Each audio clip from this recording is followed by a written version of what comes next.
الشیطان الرجیم بسم اللہ الرحمن الرحیم ان ابتداء صلوات السلام سے میں معذرت خواہ ہوں کہ میں کرسی پہ بیٹھا ہوں اور حضرات کی چرچی کرتے ہیں. میری ایک معذوری مجبوری ہے کہ ریڑھ کی ہڈی میں تکلیف ہے, اس لیے میں زیادہ دیر تک نیچے نہیں بیٹھ سکتا. جناب والا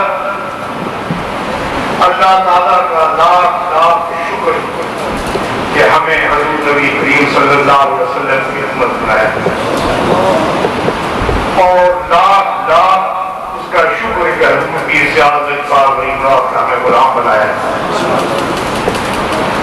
یہ دو نعمتیں ایسی ہیں کہ جس کا اللہ تعالیٰ جتنا بھی شکر ادا کرے ان کا میں شکر ادا نہیں. باقی رہی حضور کی تعریف, تو میرے خیال میں کہ حضور کی تعریف کسی انسان کی ذہن اور زبان کے طاقت نہیں ہوتی جو حضور نبی کریم صلی اللہ علیہ وسلم کی ذات اقدس کی تعریف کی ہے. لیکن آپ نے یہ واقعہ سنا ہے کہ یوسف علیہ السلام کی خریداری کے لیے پوڑیوں کی ہڈی لے کر گئی تھی, خریداروں میں شامل ہو گئی. آج تک اس کا ذکر ہو رہا ہے کہ یوسف علیہ السلام کو خریدنے کے لیے پوری ہڈی سود کی ہڈی لے کر گئی تھی. میں بھی اپنی خوش قسمتی سمجھتا ہوں کہ اس پاک محفل میں دو گھڑیاں جو حضور کی یاد اور ذکر اور ولادت کی نسبت سے عرض کر رہا ہوں, یہ میرے لیے سب سے بہت بڑی سعادت اور بہت بڑی نعمت ہے. میرے بھائیو حضور کو یہ میلاد شریف یہ تو اللہ تعالیٰ کی سنت ہے. آپ کہیں گے کہ یہ کہتے ہیں تو اللہ تعالیٰ نے ارشاد فرمایا ہے لَتُؤْمِنُنَّ بِهِ وَلَتَنْصُرُنَّهُ. تمام انبیاء کرام کو بلا کے ان سے وعدہ کیا تھا کہ جس وقت میرا نبی آئے گا تو تم ان پر ایمان بھی لے آنا اور ان کی دین کی مدد بھی کرنا. یہ ولادت اور یہ گھڑی تو پہلے ہی مقرر ہو چکی تھی. ایک دفعہ نبی اکرم صلی اللہ علیہ وسلم نے جبرائیل سے پوچھا کہ یہ ستارہ جو اس طرف سے طلوع ہوتا ہے اس کو تو جانتا ہے, تیری عمر کتنی ہے, یا سیدھی کرنے کی لیاقت بھی نہیں رکھتا. یہ حقیقت ہے. بڑے بڑے دنیا میں انبیاء کرام تشریف لائے ہیں, کلیم اللہ بھی آئے, روح اللہ بھی آئے, خلیل اللہ بھی آئے, لیکن سب سے بڑی شان جو ہے وہ حبیب اللہ. اس میں کوئی شک نہیں کہ جو اپنی ذات کو اللہ تعالیٰ کی راہ پہ قربان کر دیتا ہے, ذلیل اللہ ہو جاتا ہے, بہت بڑی شان ہے اس کی. جو اپنے آپ کو آگ میں ڈال دیتا ہے اس کی بھی بہت بڑی شان ہے. جو اللہ تعالیٰ کے ساتھ براہ راست کلام کرتا ہے اس کی بھی بہت بڑی شان ہے. لیکن اتنی شان نبی اکرم صلی اللہ علیہ وسلم کی ہے جس کسی نبی کے کسی محمد کی نہیں ہے. اس کے متعلق میں یہ عرض کر دوں کہ موسیٰ علیہ السلام کلیم اللہ بھی ہیں, نبی بھی ہیں, رسول بھی ہیں اللہ تعالیٰ کے. تو جب عرض کیا ہے اللہ مجھے اپنا دیدار کرا, مجھے اپنا آپ دکھا, تو اللہ نے فرمایا لن ترانی, کہ تو مجھے نہیں دیکھ سکتا, مجھے دیکھنے والا کوئی اور ہے, تو نہیں.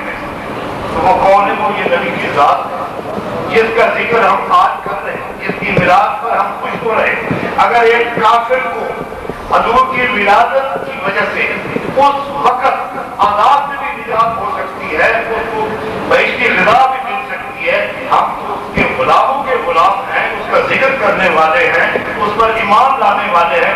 اللہ تعالیٰ اس کے ذریعے ہم پر بھی کتنی رحمتیں, کتنی مہربانیاں نازل فرمائے گا, اس کے تو تعالیٰ نہیں کر سکتے. یہ تو اس کا کرم. پھر حضور کی شان دیکھیں کہ ایک مقام ایسا آیا, معراج شریف کی رات کا واقعہ آپ نے سب کئی مرتبہ سنا ہے, کئی مرتبہ سنے کہ ایک مقام ایسا کہ جبرائیل علیہ السلام نے عرض کی کہ یا رسول اللہ میں ایک بار برابر بھی آپ پرواز نہیں کر سکتا, اگر میں ایک بار برابر بھی پرواز کروں تو اللہ تعالیٰ جلدی یہاں سے میں جل جاؤں. تو میرے حضور شیخ الاسلام حضرت خواجہ محمد قمر الدین رضی اللہ تعالیٰ عنہ یہاں بہت کافی سے لوگ بیٹھے ہیں جنہوں نے زیارت بھی کی ہوگی آپ کی محفل بھی بیٹھے ہوں گے. بہت ایسے ہوں گے جنہوں نے ذکر سنا ہوگا. تو وہ فرماتے ہیں کہ میں بڑی تھوڑی سی کہ میں بڑے ادب سے احترام سے مارشا سے جبرائیل علیہ السلام کی خدمت میں عرض کرتا ہوں کہ جبرائیل علیہ السلام آپ یہ ہے اس نبی کی شان. یہاں کوئی بھی نہیں پہنچا وہاں اپنے آپ کو صرف نہیں اپنی جوتیوں کے ساتھ دے کر کے اس کا ذکر کرنے کے لیے یہاں بیٹھے. جو دوسرا سے لوگ یہاں تشریف لے آئے ہیں ان کی ایک قدم پر لکھی جا رہی ہے اور پھر اس محفل میں ہم بیٹھے ہیں حضور کا ذکر کر رہے ہیں. یہ نہیں ضروری کہ ہر وقت یہ میلاد شریف وہ ہوتی ہے کہ جب بھی حضور کا ذکر ہو وہ انسان جو ہے حضور صلی اللہ علیہ وسلم کی ذات اقدس میں سلام بھیجے. یہی وہ میلاد شریف ہے. ذکر کا نام ہے میلاد شریف کا نام. تو ہم آج اس میلاد شریف کے سلسلے سے یہاں بیٹھے ہوئے ہیں. آج صبح مجھے بخار تھا, میری طبیعت ٹھیک نہیں تھی, اب بھی میں ذرا دلیل ہوں. لیکن جب مجھے یہ پتہ چلا کہ یہ نبی اکرم صلی اللہ علیہ وسلم کی محفل پاک ہے تو اس میں نے سوچا کہ اور بھی نبی کے غلام حاضر ہوں گے. شاید اس وجہ سے اللہ تعالیٰ میرے بھی غلام معاف فرما. یہ برکتیں, یہ نعمتیں, یہ میں اکٹھی کرنے کے لیے پاک محفل میں آپ کی خدمت میں حاضر ہوا ہوں. میرا کوئی مقصد نہیں. میرے احباب دوست جو راستے میں مجھے ملتے رہے ہیں, کوئی گجرانوالہ سے, کوئی گجرات سے, وہ دیکھ رہے تھے کہ میں وہاں سے چلا اسی کا آپ کی خدمت میں میں رکا نہیں.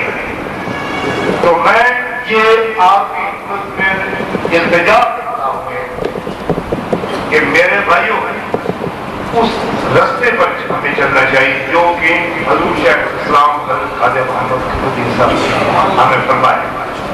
تو آپ یہ سمجھ نہیں سکتے کہ جتنا عشق اور جتنی محبت حضور شیخ الاسلام کو نبی پاک کی ذات ممکن ہی نہیں ہو سکتی. ناممکن اتنی محبت, اس کا عشق اور اس کی محبت, اس کی غلامی اس پر ہمیں ناز ہے. اور نبی پاک صلی اللہ علیہ وسلم کی رحمت پر اور اس کی شفاعت پر ہمیں پورا یقین اور ایمان ہے. انشاءاللہ قیامت کے دن وہ ہمارا شفیع ہوگا اور اس کے بغیر اللہ تعالیٰ ہم گناہگاروں کو معاف فرمائیں گے.